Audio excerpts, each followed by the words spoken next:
ছাল চামড়া উঠে গেছে এবারে একদিকটা। এত মানে এই মাছগুলো ভাজতে একটু অসুবিধা।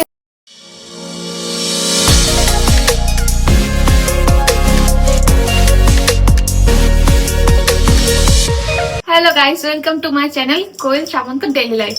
চলে এলাম নতুন একটা ভিডিও নিয়ে। তোমরা সবাই কেমন আছো? আই হোপ সবাই ভালো আছো, আমিও খুব ভালো আছি। চলো তাহলে আজকের ভিডিওটা শুরু করা যাক। আজকে বহুদিন পর আমি মেথি শাক করবো।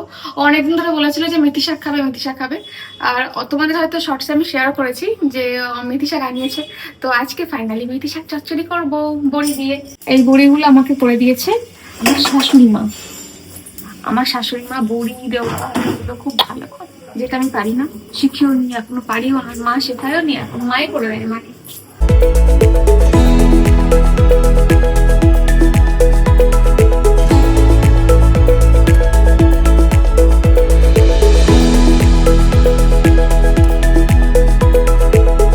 শাকের জলটা শুকিয়ে গেছে।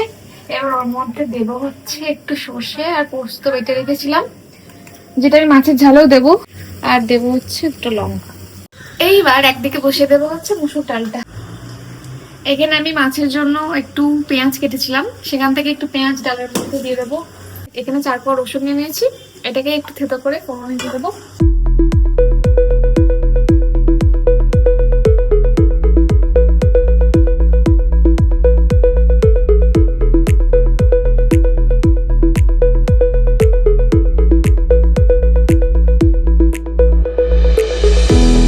যেটা বাকি আছে সেটা হচ্ছে যে মাছের ঝালটা এখনো হয়নি।